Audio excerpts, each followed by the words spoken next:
I'm Michael Riley. And I'm Luke Hartnett. On this edition of Gameball NFL Endzone, we're going to do a recap of what happened Week 12 of the NFL. Also, we're going to get into the Week 13 matchups and predictions, so don't go anywhere. Stay tuned right here, only on Gameball NFL Endzone podcast starts now.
What's happening, everyone? Welcome to Gameball NFL Endzone podcast, where the football season never ends. The first segment, we're going to do a recap of what happened in Week 12. Also, we're going to get to the matchups and prediction of Week 13 of the NFL season. So let's get into it. Week 12 recap: Buffalo Bills versus Kansas City Chiefs. The Buffalo Bills will get a close win over the Chiefs by the score of 16 to 10. Tyrod Taylor, 19-29, 183 yards and a touchdown. LaShawn McCoy, 22 rushes for 49 yards. Charles Clay, 4 catches for 60 yards. Total offense, 268 yards with 17 first downs. Time of possession, 33 minutes, 18 seconds with 0 turnovers. Defense got 2 sacks, 7 tackles for loss, 1 INT. Alex Smith, 23 to 36, 199 yards, TD, 1 INT. Alex Smith, 5 rushes for 35 yards. Tyreek Hill, 7 catches for 41 yards. Total offense, 236 yards with 14 first downs. Time of possession, 26 minutes, 42 seconds with 1 turnover. Defense had 2 sacks, 10 tackles for loss, 0 turnovers. Let's break this down. One of reigns of poise for the Chiefs these days. Kareem Hunt. That's I think that's the biggest stat line that stuck out to me there. 17 yards rushing. It's they got to find a way to get him going again. Until they get him going again, it doesn't matter if they keep Smith at quarterback or put Mahomes in or whatever they do. They gotta find a way to get Hunt back on track. The Chiefs starting off hot, 5-0. They was rolling. They was beating the good teams. They throttled the Patriots. They got a close win over the Eagles, and they got a few other wins as well. Still the only team to beat the Eagles. Exactly. So what happened to the Chiefs in these last 6 games? Teams have been Darren Smith to beat them. I guess they just got one of the receivers back this past game too. Number 12, Albert Morris, I believe the name is. Other than that, though, teams have been putting their best covers, putting their best corners on Hill. They've been loading up in the box, Darren Alex Smith to beat him and taking Kareem Hunt out of the run game. Was it an early success led to a later slump, or is the team start focusing on really what the Chiefs doing on offense to stop them to limited points?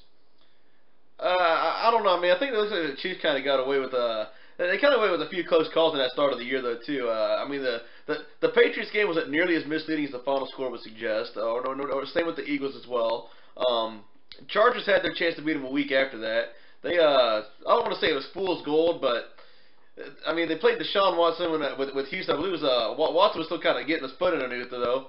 And that said, Deshaun Watson had 5 touchdowns against him as well. He was about the only one that brought it from that game. That's the game, I believe, where J.J. Watt got hurt, actually. So they had a lot of fortunate breaks go their way that they're not getting the benefit of now either.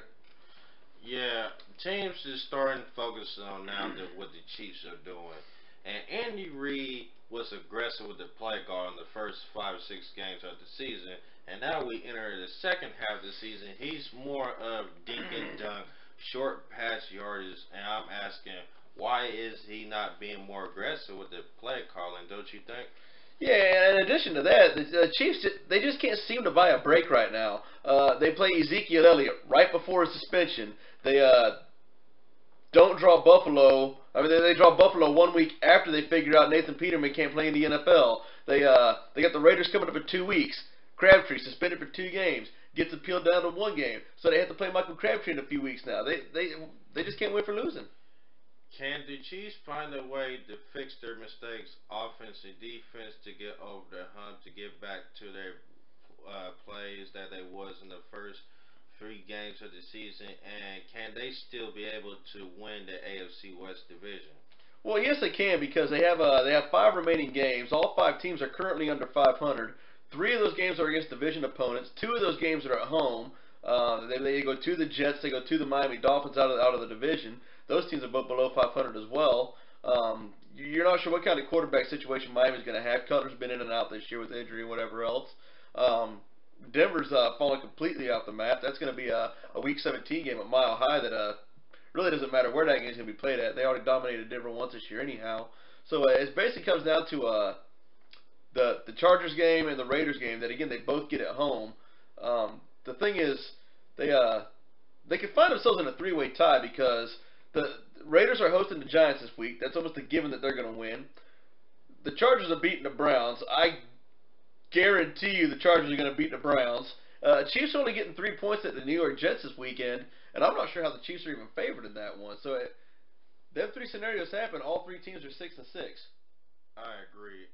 The Chargers is slowly creeping up onto the Chiefs for the AFC West division. They're playing good defense. The offense is playing solid and continue to make plays and score touchdowns. And the special teams is coming along as well. So you can't take the Chargers lightly if you wanted to win this division. It's all out win the rest of your games, or you can easily lose the AFC West division, find yourselves home to playoffs. So the Chiefs have to get back to the drawing board, get back to basics of fundamental football, offense and defensively. And Andy Reid needs to stop holding Alex Smith hostage, quit handcuffing him, and let his wings fly. Let him be aggressive like he did the first 5 games of the season. Call out play action pass, vertical deep. You have to get Tyreek Hill involved early, along with Travis Kelsey. And one of the plays that I noticed against the Buffalo Bills, Travis Kelsey was wide open for a touchdown. A walking touchdown, then he throws a 5 or 10 yard pass or whatever happened to that play. So they have to get those two players going in the passing game early and get Kareem going in the running game to set up the passing game that they can expose the other defenses. If the Chiefs can do that, then they can find themselves get back to the winning track and reclaim the AFC West division. It's going to be tough, but it can be done. It's just the Chiefs has to get back to basic fundamental football, offense and defense. And how was the Buffalo Bills were able to execute plays, offense and defense to get a win on the road in Arrowhead against the Chiefs? Well, they've been a solid defensive team all year. That losing streak kind of threw that off a little bit. Um, yeah, the Chargers put 54 on them, but there was a pick six in there and 4 other interceptions that set up however many points in just the first half alone. Um, but Tyrod Taylor back in there doing what he does. Ran for a few, didn't even quite break 200 yards passing. No turnovers though. Was was it a foolish move to bench Tyrod Taylor against the San Diego Chargers by the head coach? Absolutely. It made no damn sense to bench him. They lost his mind. So by putting him back in the game, he gives you a chance to win. He may not be a franchise quarterback as you want him to be, but he gives you a chance to win games instead of a rookie. They executed well, offense, defense, and special teams. Especially the last play of the game where the Chiefs was marching down the field to possibly score a touchdown. The rookie Wright was able to intercept the ball. It was like a 60 or 67 yard return for could be a pick six, but At the end, they was able to get an interception and seal the deal with the win. So good job to the Buffalo Bills. Their next opponent against the Patriots, it will be difficult to beat them. All right, the next matchup we're going to recap is the Denver Broncos versus the Oakland Raiders. The Denver Broncos will lose on the road against Oakland Raiders a score of 21 to 14. Paxton Lynch, 19 of 14, 41 yards, one INT. Paxton Lynch also had two rushes for 20 yards that led the team before he left the game with the ankle injury, and Travis Simeon replaced Paxton Lynch. He went 11 21, 149 yards, two TDs. Cody Lattimore, three catches for 48 yards and a TD. Total offense 219 yards with 12 first downs. Time of possession 24 minutes 6 seconds with one turnover.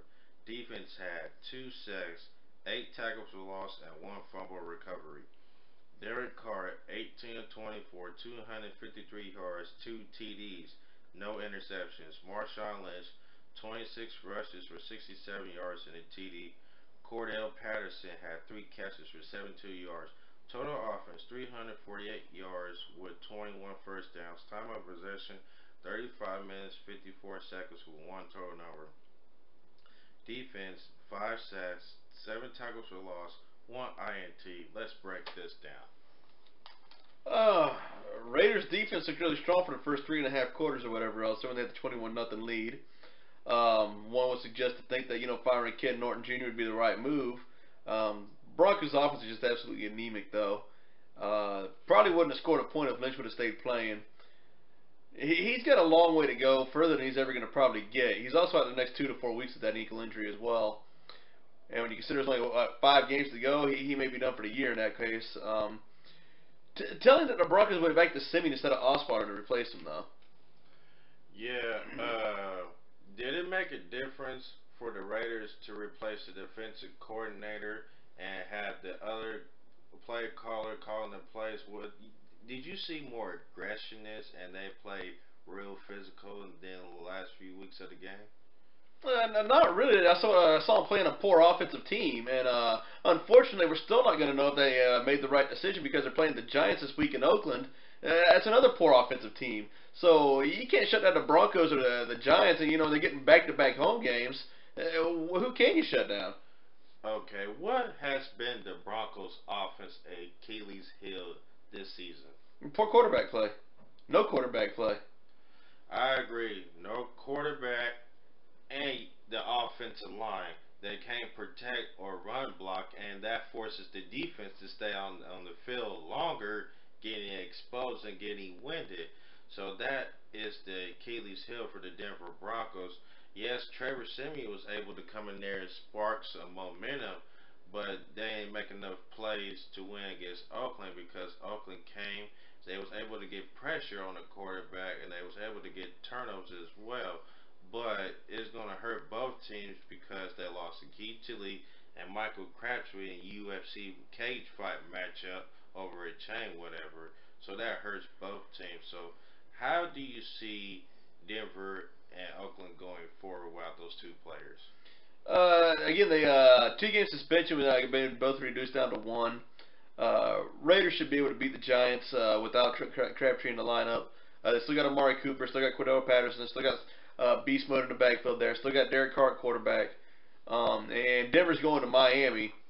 I believe I saw where that game's only a point and a half in one way or the other. I'm not sure that Miami's they don't have the receivers, or especially with Cutler not getting the start. I believe Matt Moore's getting the start for him again. They don't have to throw an attack to really take advantage of Talib not being in the lineup anyhow.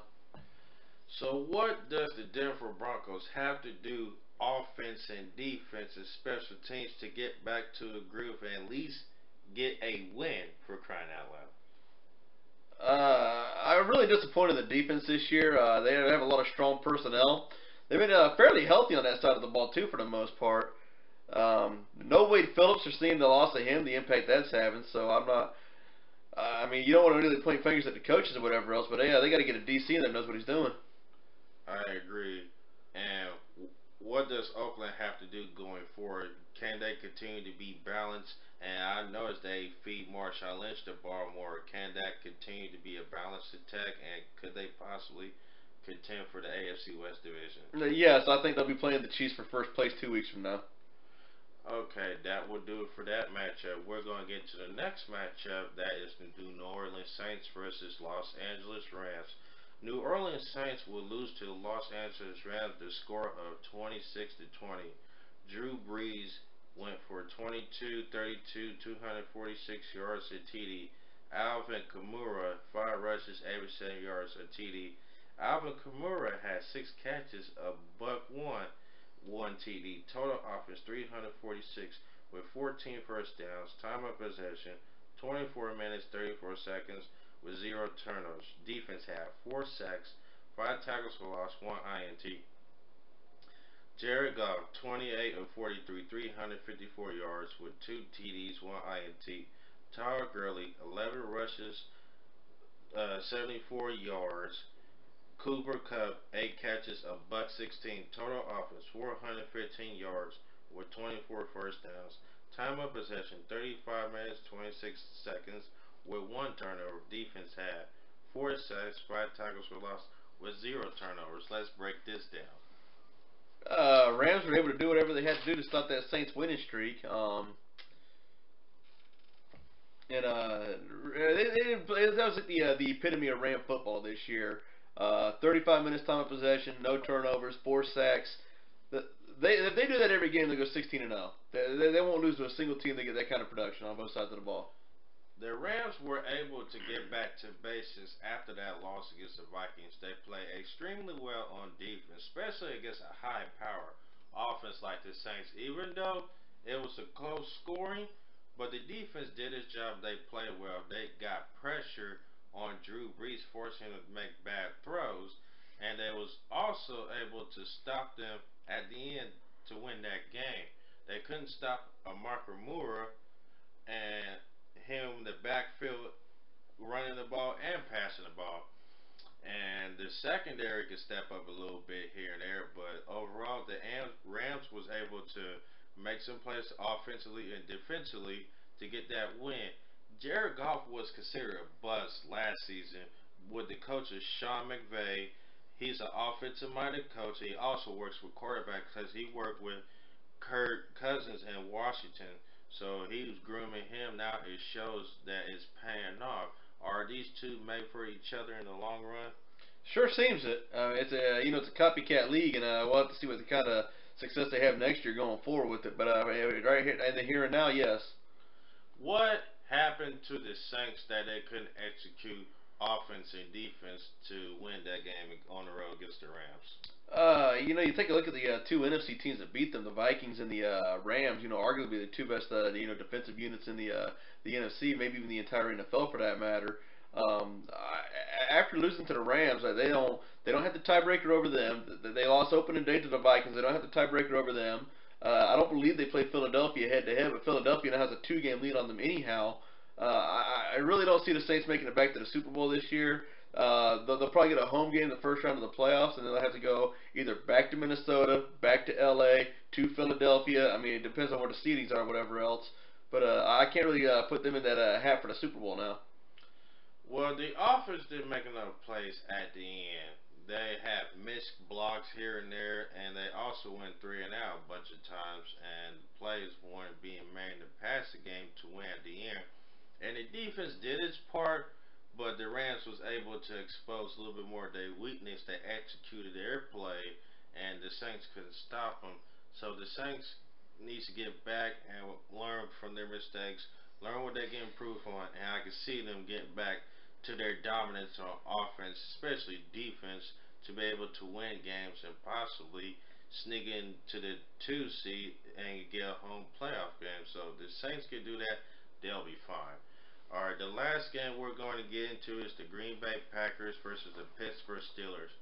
The Pittsburgh Steelers will win a nail biter over the Packers to score of 31-28. Brett Hundley 17-26, 245 yards, 3 TDs. Jamal Williams 21 rushes for 66 yards and a TD. Devontae Adams 5 catches, 82 yards and a TD. Total offense 307 yards with 15 first downs. Time of possession is 26 minutes 24 seconds with 0 turnovers. Defense 1 sack, 3 tackles for loss, 2 INTs, 1 fumble recovery. Ben Roethlisberger had 33 of 45, 351 yards, 4 TDs, 2 INTs. Le'Veon Bell 20 rushes for 95 yards. Antonio Brown, 10 catches for 169 yards, 2 TDs. Total offense, 462 yards with 28 first downs. Time of possession, 33 minutes, 36 seconds with 0 turnovers. Defense, 4 sacks, 8 tackles for loss, and 0 turnovers. Let's break this game down. Starting to wonder about the Steelers. They're winning games. That's the important part. We'll find out when they play the Patriots in a few weeks. You know how for real they really are, I suppose. But they had that. They really struggled to beat the Colts at Indianapolis. They really struggled to beat the Packers at home without Aaron Rodgers in the lineup there. And they about lost to the Lions on was it Sunday? It was a Sunday night game on the road. Lions got in the red zone 6 times, kicked 5 field goals, got stopped on downs into the game there. The loss to Jacksonville, I mean, hindsight being 2020, losing to Jacksonville is somewhat justifiable. Still a little unusual that they lost by 3 touchdowns with several pick sixes in that game, and they lost to the Bears, which is just like making it look worse and worse throughout the season now. Right now, the AFC is the Patriots and everyone else. A lot of people are wanting to put the Steelers in there. I guess someone has to be the challenger, I guess, and they're the best of a weak bunch. But I really can't tell you who the number 2 team in the AFC is right now. I agree. The Pittsburgh Steelers barely escaped against the Packers because if the Packers would stayed in bounds and kept the clock running, the game would win the overtime. They wouldn't have seconds left to kick that field goal, and they wouldn't have the opportunity to make plays down the field and move the chains. So defensive wise, they have to stop the run. That is their weakness right now. They stop the run. And they play overly aggressive. That causes for missed tackles and big chunk yards either for scores or big gains. And third downs, they was giving up a lot of plays on third downs. They was getting the pressure on the quarterback and stopping the run here or there. But you have to be critical on third down plays. If you can work on your third down plays on defense, then you be able to make easier stops and not give up biggest plays. And the offense has to be able to get off to a good start. They got off a slow, sluggish start in the first quarter, giving up an interception as well. So the offense has to get off to a fast start in the first quarter, and especially when they play against the Patriots here in a few weeks. Because if you don't, then you can kiss that number 1 seed goodbye. So they have to get back to fundamental footballs, work on what they need to work on. If they can do that, they can win games and possibly beat the number 1 seed in the AFC playoffs. For the Packers, they did everything right to win this game except for one mistake by the running back. Run out of bounds and not letting Pittsburgh use their timeout, so that hurt them. Defensively, they could have made more plays. If they was able to make more plays, they would have won this game. And there was a potential pick 6, but he was too late on it. If he would have read it earlier, it would have been a pick 6. It would have been a different game. And we would talk about the Packers over the Steelers.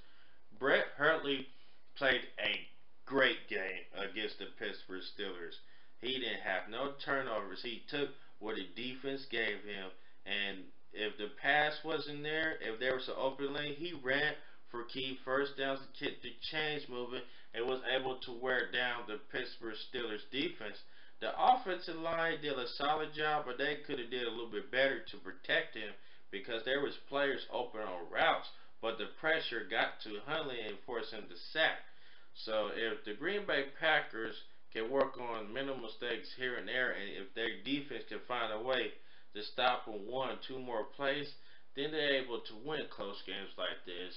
But you have to be able to be disciplined. You have to be able to do the fundamental things to win games. So, in your opinion, what caused the Packers to fall short in this game?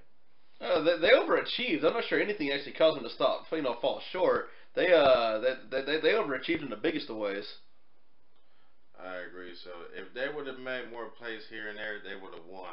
And that will do it for the recap of Gameball NFL Endzone. When we come back, we're going to talk about the matchups prediction of Week 13 right here only on Gameball NFL Endzone podcast where the football season never ends.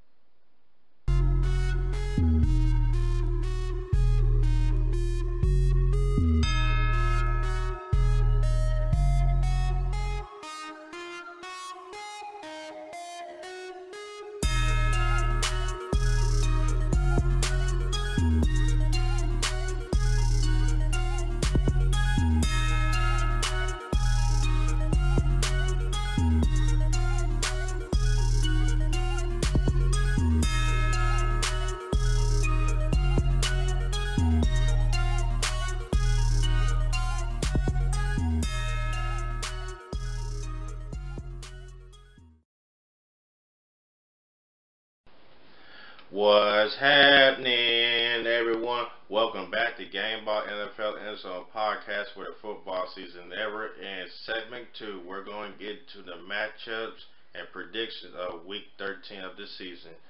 Alright, Kansas City Chiefs versus New York Jets, Minnesota Vikings versus Atlanta Falcons, Carolina Panthers versus New Orleans Saints, and Philadelphia Eagles versus Seattle Seahawks. Kansas City versus New York Jets. Chiefs were just at the Meadowlands 2 weeks ago against the Giants, lost 12-9 in overtime. Chiefs are getting 3-point favorites in this one, albeit on the road. While the Jets haven't been quite getting the wins this year, they've been very competitive. Gave the Panthers all they could handle this past Sunday. Had a fourth quarter lead before a punt return and I believe a fumble return for touchdowns on put the Panthers up for good. Jets are a very fundamentally sound team, very well coached. What they lack in skill, they make up with will, and they're doing very well this year, all things being equal. What does Kansas City have to do to get a bounce back win, offense and defense? What do they have to do to get this win on the road? Their defense has actually improved over the course of the season for the most part. Only give up 12 points to the Giants, only give up 16 to the Bills the last 2 games there. Defensively, they're having very few issues. You'd like to have a healthy Eric Berry in there, but all things being equal, the defense is playing pretty well for the most part. The special teams, they got to find a way to spring Hill. Defenses have found a way to take him and Kelsey out of the passing game. They got to get Tyreek Hill going in the return game somehow or another. I agree. The defense is playing good, but the offense is concerned, and the play calling of Andy Reid. If he can just open up and let Alex Smith play like he did the first 5 games of the season, they'll be able to find a way to win this game on the road. They have to get Kareem going early in the running game. Feed him the ball as much as you can. At least give him 20 touches and get the passing game going. You get yourself a chance. Like you said, you also have to get Travis Kelsey going the passing game. And you got to get Tyreek Hill going in the pass game as well as the vertical in order for the Chiefs to win. Now, what does the Jets have to do to spoil the Chiefs' chances to win this game? Three basic things that every offense wants to do going into a game. Say for your 50 pass teams or whatever else, greatest show on turf teams, whatever else. They're kind of exception to this rule. But what you want to do is you want to win the time of possession. You want to win the penalties. You want to be the fewer penalized team, and you want to win the turnover battle. If they can have the ball for over 30 minutes, they can win the turnover battle, and they commit fewer penalties than Kansas City does, they will win. I agree, but the biggest thing for the Jets is fourth quarter. Can they play good in the fourth quarter, offense and defense? Because in the fourth quarter, they let leads slide. So if they can play good in the fourth quarter, offense and defense, they can win this game. Absolutely. All right, next matchup, Minnesota Vikings versus Atlanta Falcons. Let's do it. Falcons are at home. They're actually a 3-point favorite over probably the second hottest team in the league next to Philadelphia, at least on the NFC side of things now. Games at the New Georgia Dome. Vikings, Case Keenum playing very well. They've had an extended week. They haven't played since Thanksgiving. Picked up a real good win over the Lions that day. A really good win for them. Big time win. That was a really good Lions team that they beat. I'm secretly pulling for the Lions to get in the playoffs somehow or another because I feel for them and their fan base. But big win for the Vikings on the road there. Another big road test here. Devontae Freeman cleared concussion protocol. He will be in the lineup. Atlanta was able to go to Seattle and win without Freeman in the lineup though, so it's still an added bonus to have him in there. Got to be a very good game. Probably a potential game of the day. You have to respect Seattle and Philadelphia enough on the years they've been having this year. But if they were to flex this game into the Sunday night spot, I wouldn't complain. I agree. But for the Atlanta Falcons have to win, their offense is going to have to make more plays against a Vikings defense that can play good defense. They're in the top five in the NFL.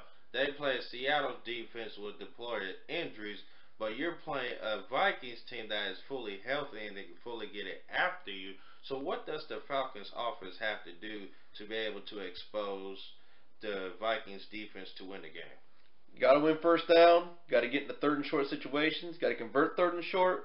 Red zones, touchdowns, not field goals.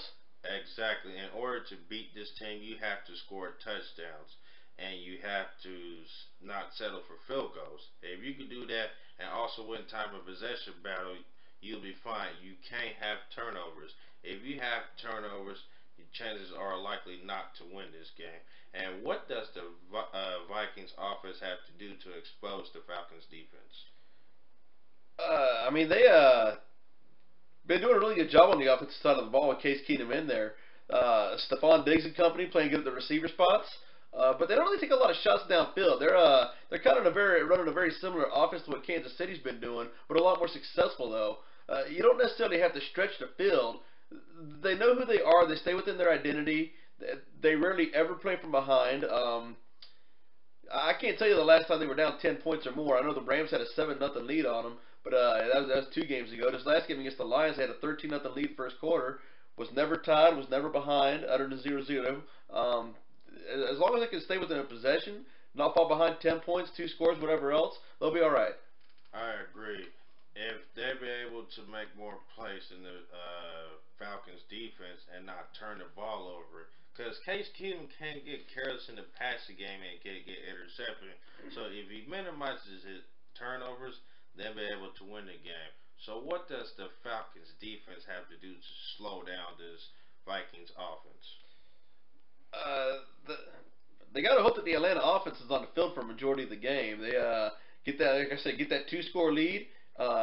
Then what they need to do, whatever Minnesota has going on there, you got to put one more in the box than what they have. If they got 3 wide, you want to go with the 6-man front. They go 4 wide, you go with the 7-man front. You always get one more in the box that they can't block. I agree. And they are getting healthy and they are getting their guys back. That is a plus for the Falcons defense that's been dealing with injuries throughout the season. So what does the Vikings defense have to do to stop the Falcons offense? Xavier Rhodes and Julio Jones. That's going to be the matchup of the day right there. Whoever wins that individual matchup, team will win the game. Should they have safety over the top to help Rhodes against Julio Jones, or they should let him just play one-on-one out in man coverage? I think Xavier Rhodes, he's one of the more underrated guys you hardly ever hear anything. Everyone knows he can play. He's not really underrated like that. But when you get to talking about best defensive backs, best corners, you hear about guys, you hear about Patrick Peterson, you hear about Richard Sherman pre-injury. Not too long ago, you heard about Darrelle Revis a year or 2 ago or whatever else. You almost never hear Xavier Rhodes mentioned in that. I would go one-on-one with it. You go one-on-one. Don't have that safety. You're going to have safety help, but you're going to have like reverse safety help. Instead of a safety help in the coverage, blitz that safety. Get Matt Ryan on the run. Hit him. And you also put the safety and the nickel against the slot as well. So if they can do that, we'll see that. And I think Xavier Rhodes is going to play with more aggression against Julio Jones because he is a physical defensive back and can make plays. And Julio Jones is the physical receiver that can make plays. So it's going to be a showdown of physicality versus physicality. Who's going to win that matchup? We shall find out. See on Sunday. Carolina Panthers versus New Orleans Saints. This is all for the marbles. The NFC South Division. The Saints won earlier this season. This is round 2. Let's break it down. One of the bigger upsets when it happened, game was at Carolina. You had the 2-0 Falcons versus the 0-2 Saints. Nobody knew the Saints were going to be winning 8 in a row after that. And Saints went in there, just pushed them around, won 34-13. Uh, Panthers have had a few clunker games this year. The 17-3 loss to the Bears, most notably. Game's going to be at New Orleans. They are favored this time around. A Saints win this time would not be an upset. And I don't think it'll be 34-13 again. This could be a game of the day potential as well. What does the Saints have to do, offense and defense, to bounce back from their loss on the road against Los Angeles Rams to beat Carolina Panthers to secure the NFC South Division? They want to do you want to get pressure on Cam Newton there. You want to spy him. You don't want to be a running threat. Well, he's always going to be a running threat. You don't want him to beat you running the ball though. Press coverage. Offensively, feed it to Ingram, feed it to Kamara. Much like every other team in the league, they want to get in the third and short as well. Have a high success rate on third down. They'll be all right. And how do you stop Christian McCaffrey to win this game? You got to disrupt Newton. You got to really get him. You got to get pressure on him, which is hard to do because he's arguably the best running quarterback in the league. But as far as Christian McCaffrey goes, if you get Newton rattled, he'll be taken out of the game almost by default. Christian McCaffrey started coming to his own. He was a little sluggish start here and there early parts of the season, but as later this season you start seeing it coming to his own. He started learning to play, but he started being more effective. The reason why I say that because he can make plays. So the key component for the Saints defense, they have to know where Christian McCaffrey is, either in the backfield, motion out to the receiver, or he could be an option back in the quarterback taking a snap, either or. So you have to be accountable where Christian McCaffrey is, because Carolina is doing a good job of using him everywhere to his skill set to make plays for big gains and possibly touchdowns. So they have to keep an eye on him. And what does the Panthers have to do offense and defensively to stop the Saints from winning this game? Watch tape of the Vikings versus the Saints opening day, which is a little misleading because the Saints still had Adrian Peterson at the time there. But more up to date, watch tape of what the Rams did, mimic what the Rams did just as equally as well as you can. They have some players. They have the best linebacker in the game in Luke Kuechly there. Like Kuechly, basically choose when to drop into coverage, choose when to blitz the quarterback. They'll be all right. For the Panthers, they got off to a slow start against the Jets, especially defensively.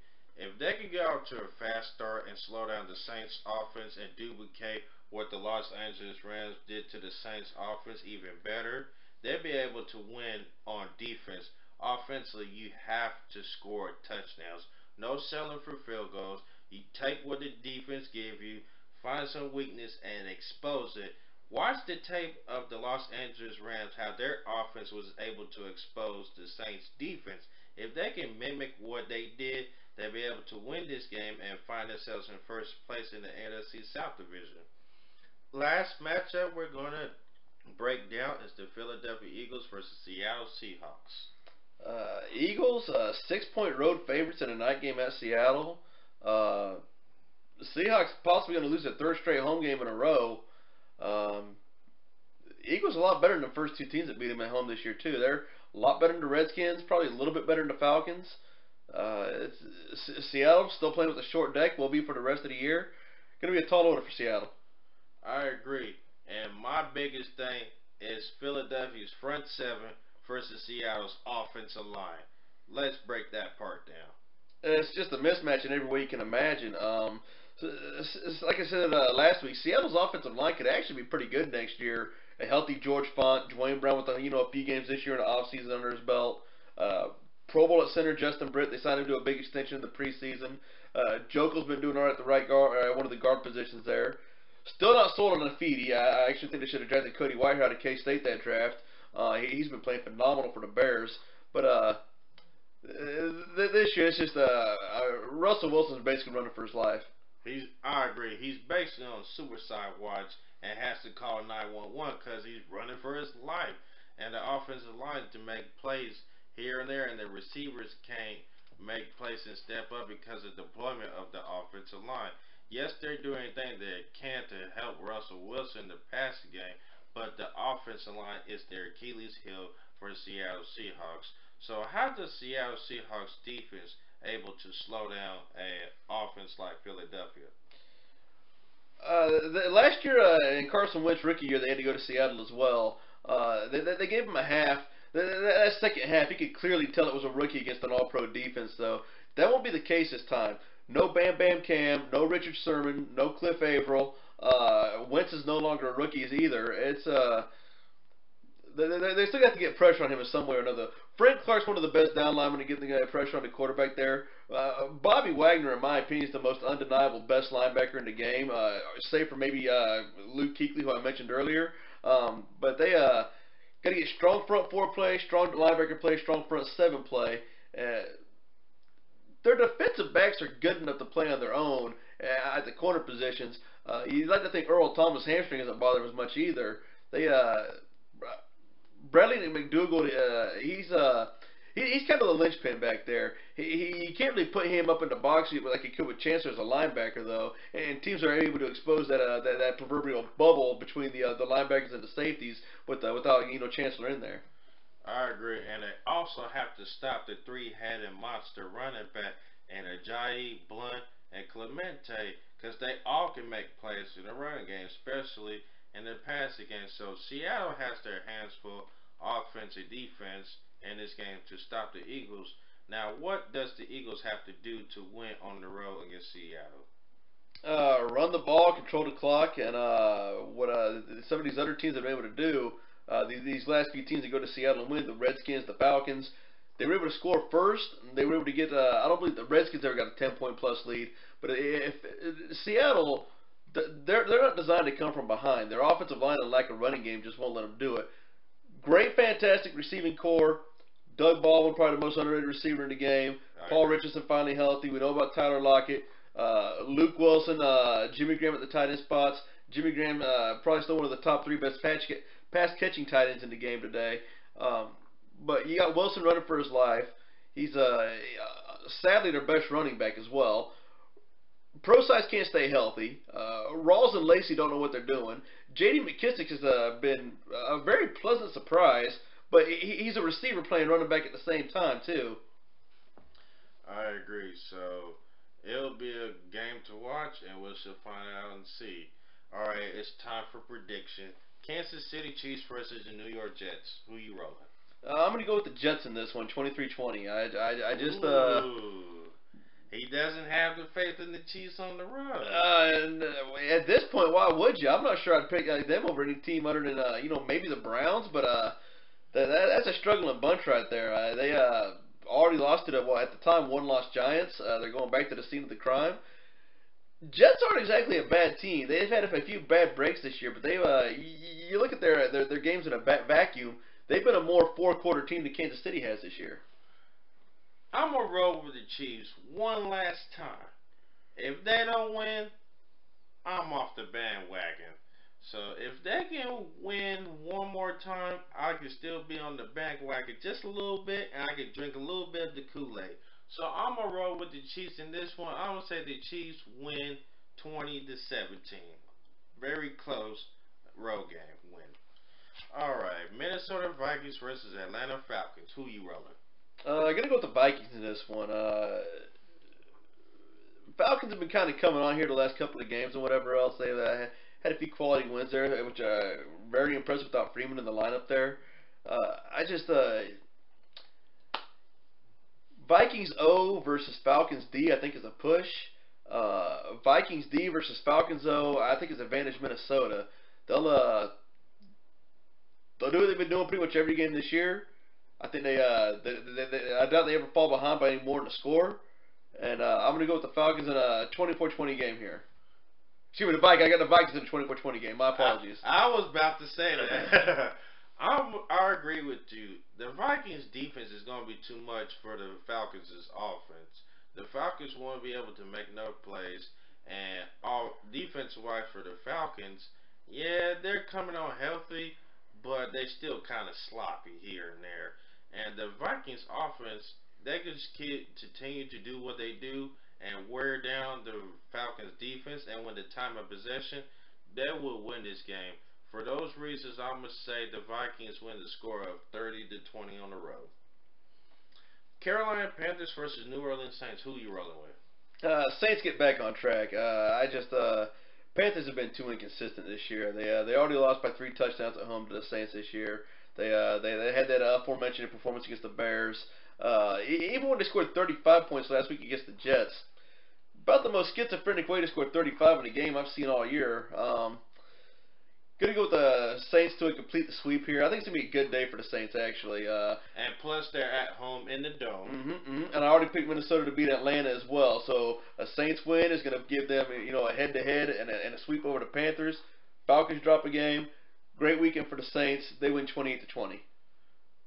I'm gonna say a little bit more to that. I'm gonna say a score of 41-20 New Orleans Saints.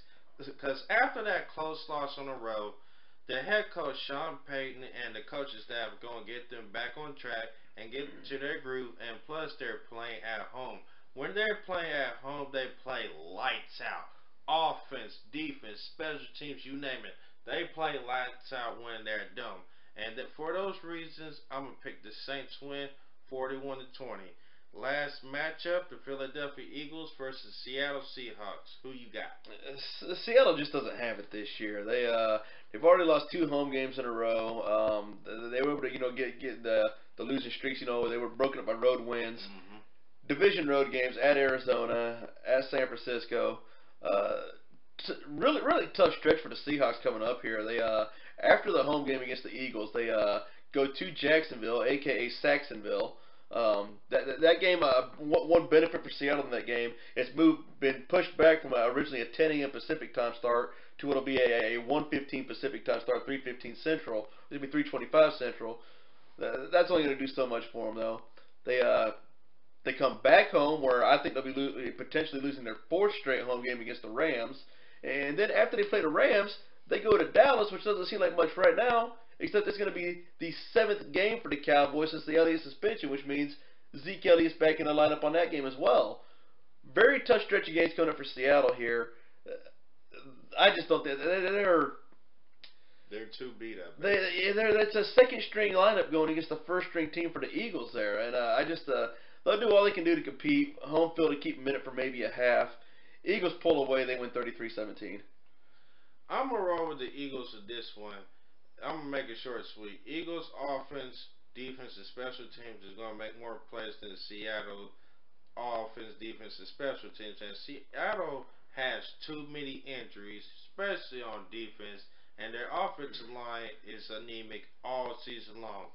For those reasons, I'm going to roll with the score of 30-10 Philadelphia win. Alright, that will do it in this edition of Gameball NFL Endzone social media. Follow us on Facebook, Gameball College Kickoff / Gameball NFL Endzone.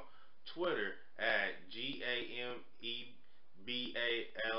capitalized _ capital MYKE. That's Gameball _ Mike. You can also hit me up on gck.gnfle@gmail.com. That's the email. You can also follow us on YouTube, like and subscribe at gck.gnfletv. Your social media? Luke Hartnett on Facebook, Luke Hartnett on Instagram. I am Luke Hartnett on Twitter. Alright, I'm Michael O'Reilly. And I'm Luke Hartnett. This is Gameball NFL Endzone Podcast by saying have a safe, blessed night and be good. Peace. We are out.